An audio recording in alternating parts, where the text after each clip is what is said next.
So, today we're going to talk about Bitcoin. And this is just a disclaimer, this is really out of my area of expertise. I'm like a chemist and a chemical engineer, and I'm not really a mathematician or a computer science major or anything like that. It's not me, but I was asked by one of my friends if I could talk about Bitcoin as one of these science topics and how it works. And so I'm not going to go into the economics or like the nitty-gritty details of the math and the functions behind it, but I'm just going to go behind kind of the basic overview of how it works and the general concept. And it's going to apply to about all cryptocurrencies, not just Bitcoin, but it's going to apply to like Ethereum or any of the other meme coins as well. So I made a beautiful diagram for you guys here. Now let me know if you see it. Let's see. This should be pulled up for you. Should be a wonderful PowerPoint. Alright.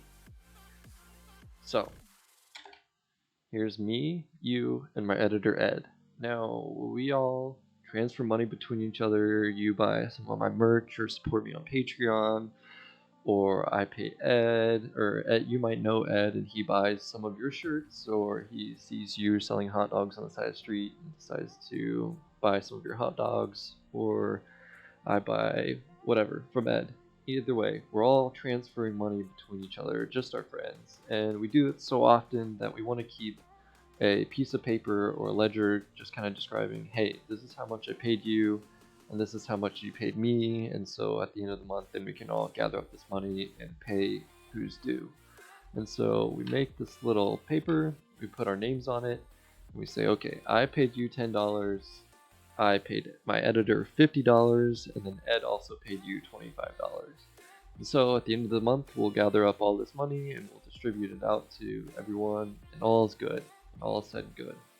But we do this a ton, and so all our ledger just fills up. We get lines after lines after line, and so it kind of just becomes this thing where it's like a bunch of IOUs, and we can basically live off of this document because really we know that money is backed by what I have, this money is backed by what you have, this money is backed by what Ed has. So we all know that we're going to get our money that's owed to us, but we can keep exchanging on this piece of paper. I'll call it a ledger. On this ledger, we can keep exchanging our goods and services, and we'll just put it on the ledger because we know eventually we'll pay that money back at some point in time. We know that that money is backed and that we don't have to worry about it. So we just decided to live off this piece of paper, this ledger, and we all keep track of our own ledgers, and we all keep track of who owes who what so that we make sure nobody's stealing anything. But I might have snuck into something into each of your guys' ledgers and mine, and I decided that you're going to pay me $1,000. And so this becomes an issue if we start to live off this ledger. People can just insert their own currency or their own transaction, their fake transaction that happened, which nobody may know about. There's no way to keep track of this. You know, I can forge your signature on it. All of this can happen. So we have to come up with some way to prevent this from happening. And so after a long time at the drawing board, we decided to come up with a mathematical equation. And this mathematical equation is really complex, and I started to look into it and I just got overwhelmed. And so I'm just kind of going to give you the two names of the solutions to these numbers, to these our solution, and we're going to call those keys. And so one of these keys is going to be a private key, which we all keep secret, and one of them is going to be a public key. And so we have our secret key and our private key. So SK secret key, PK is public key. And so we each have these, and so the math behind it is everybody's secret key, when we put it into this equation, it generates a unique public key. But if you have this public key, you can't reverse engineer that back into a secret key. So this way, everyone can keep their secret key secret, and everyone can see their public key, and everyone knows. It's a way to verify these transactions so that I can't forge a signature like this. And so we take both of these keys and we make an equation to verify all of our transactions so that nobody can forge and nobody can do anything. We don't have to rely on a bank to keep track of anything that happens, basically. Basically, this makes it impossible, quotes to have anything go wrong with this ledger. And so the equations that work is our signature now turns into the sale plus your secret key. And so the sale is here. If I pay you $10, that's the sale. And so we generate some form. All of that gets put into this right here. So the sale is Devin pays you $10. And then the SK is my secret key, which none of you know about. And we put that into an equation and it generates the signature. And so this way, I can't do this cheap thing where I forge your signature, because each signature is dependent on the sale and the SK, the secret key. So that way each signature is unique and there's no way to just fake this signature without knowing the secret key. So as long as no one knows your secret key, no one can forge your signature. There's no possible way. But how do we verify that the signature is actually yours? We generate a new equation. So we take that sale, again, we take the Dev pays you $10. We take the signature from the one before, which has your secret key in it, and then we take your public key. Now remember, the only way this public key can be generated is if your secret key is used in the calculation to generate that public key. And so this equation takes all of that and says, okay, this public key can only be used with this signature because the secret key and the public key are connected. And so that verification will either give a true or a false, and that'll say, okay, this is a real signature by the real owner of the secret key, or no, this is a false signature, and if I do something like this, it'll just knock it off the ledger. Okay, does that make sense? I know that was a lot, but I think we got it. All right, so I'm gonna keep moving on. So we have these two equations that verify everyone's transactions so that we know that no one is faking these transactions, and we're all keeping these on our own ledgers. And so we call this a Bitcoin. So all of these dollars, now that we're living off of this ledger, we're just trading goods and services between each other. We're just living off whatever says on that sheet of paper. So now we've given that sheet of paper its own currency. And now instead of me paying you $10, I pay you 10 Bitcoin, because that's what we decided to call this money that we pass between each other. And so in essence, if you decide to move to, say, a different country that has a different currency, say euros, and now I have US dollars, they fluctuate differently, and how much we deem the Bitcoin worthy of this fluctuation, it basically becomes a part of a exchange rate. So now it gets its own exchange rate. So if you're now living in Europe and you have euros, you're now going to exchange from euros to Bitcoin. And then if I ever decide that, hey, I want to take my money out of this ledger, it goes from Bitcoin to US dollars. And so now it's become its own entire currency. And so now we can add as many members to this ledger as we want, and it'll just rack up and rack up and rack up, and it'll get crazy high numbers on this ledger. And so with Bitcoin, just this fun fact, the number of transactions that you have on this paper, it can only go up to 2,500. And then after that, that sheet of paper is done, and we'll call it a block. And so that's how this blockchain comes into effect. Okay, so I know I've kind of thrown a lot of information at you guys. I hope that all makes sense. And I'm not seeing any questions yet. So let me check my notes, make sure I didn't miss anything. Okay, went over that equation. Okay, so now we know that this ledger, instead of it being like US dollars, it now represents Bitcoin. So we're all trading between each other so much. We're keeping our transactions safe by using our secret key and our public key.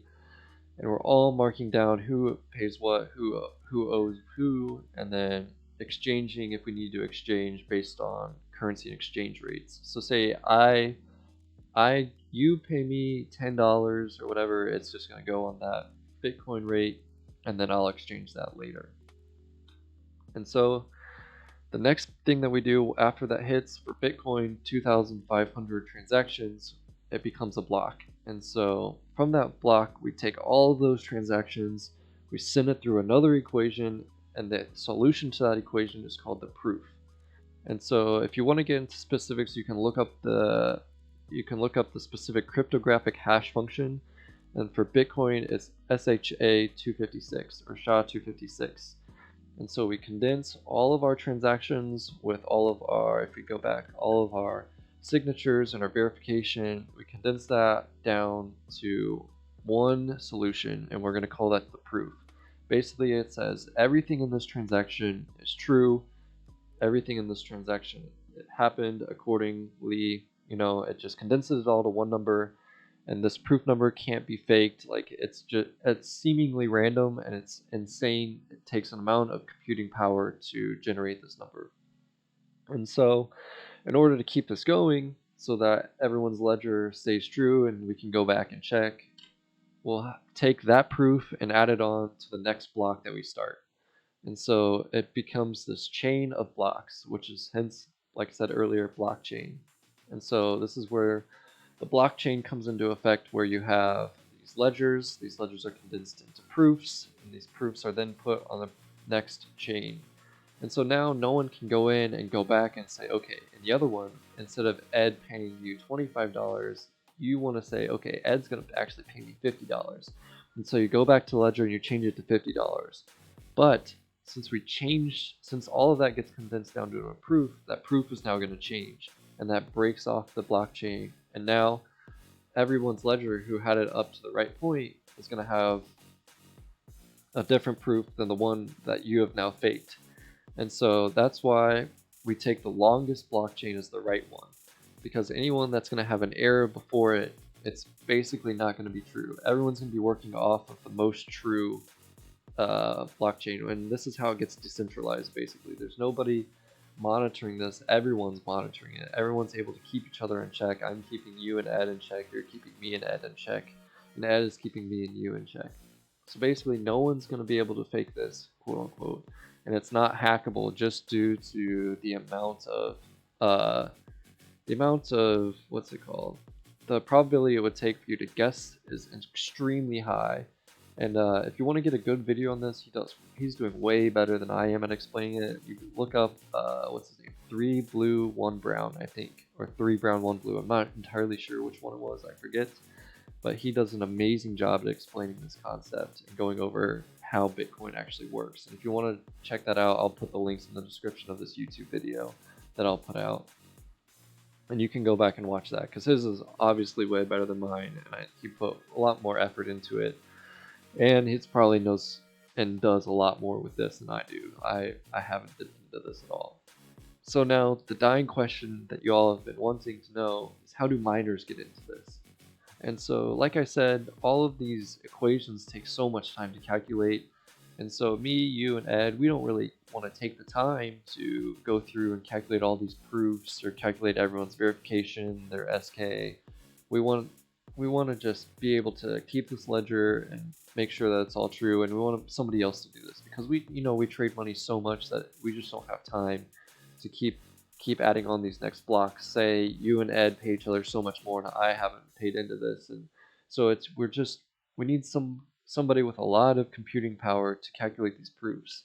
And so that's where the miner comes in. So basically, we incentivize the miner by saying, hey, we'll give you some of this Bitcoin that we've been keeping track of, and if you mine and calculate these proofs and add it to the next blockchain, then we will give you some Bitcoin, or so this 10 Bitcoin, 50 Bitcoin, we'll provide you a small fee of whatever Bitcoin we decide. And so I think right now it's like, if you mine for Bitcoin, it's 6.5 Bitcoin if you mine one of these blocks. And so the catch is, each time this chain expands, it gets longer and longer, the equation gets more and more complex. And so each time it takes longer and longer for you to calculate these equations. And so basically, the more and more miners that get in, it becomes basically a lottery ticket, which is the first one to calculate these proofs and to attach it to the blockchain is the one that gets the reward. And so if there's more than one miner, they all get added into this lottery, and they go through and calculate these equations as fast as they can. And so there's so much trading happening, and there's so much going on in Bitcoin and stuff like that, that there's no shortage of equations for these miners to go through and be guessing. And so not only that, but say somebody cheats again, and they cheat on multiple blocks so that their block starts to get longer than the other blocks, which, remember what I said earlier, we take the longest block as the true block. that as these miners continue to go through and they see these longer and longer blocks, you might say, okay, the first block, yeah, we kind of trust that. We trust this first block on the left, but we're going to trust it more and more as more blocks are added onto it. So say with you cheating, saying Ed's going to pay me $50, and you say that each block you keep, you decide to be your own miner and you go through and mine all these blocks and add it onto the chain so that all these other miners see that, okay, he has the longest chain. Eventually, more and more miners are going to catch up to you because you don't have the computing power that all these other miners do. You just don't have that ability to keep up. Eventually the miners will overtake you and their chain will become the longest chain, and your chain will then fall off and you won't get that $50 that you said you could get. So let's go back to the beginning, and I just want to do a recap before we end. So me, you, and Ed, we all change money so fast, we keep it on a ledger. We take that ledger and we live off of it. We say, okay, we know each person has this money, and if we pile it all together and divvy it out, we'll all get what each other's due. So we'll just live off this ledger, and we'll call this money that's now on this ledger, we'll call it Bitcoin. And so we'll take that Bitcoin and we'll use our secret keys and our public keys, and we'll make sure that each person is verified in their transaction. And after so many transactions, we're just going to condense that into one proof. And then we'll take that proof and we'll make a new ledger. And we'll take the old proof and we'll put it with the new one. We'll do a whole new ledger, and then from that we'll condense it all down and have another proof. And we'll keep doing that forever and ever and ever. And so that's how Bitcoin works. I probably did a horrible job at explaining it, and if I did, just let me know either in the comments section, or if you're on YouTube or on Twitch, you can just let me know in the comments now while I'm streaming, or send me a message on Instagram or Discord, and we can help work through that. But again, you should definitely check out 3 blue 1 brown or 1 blue 3 brown video on this. I think it's how Bitcoin works, or how Bitcoin actually works, I'm not sure. And just go through and watch that video. It's maybe 10-15 minutes long, but it's so good. And if you want like actual better information, I would watch him. And if you still have questions, I would come back and ask me, and I can help you figure that out. So I hope you all enjoyed that, and I think it's time to get into some Valorant if you all are down. So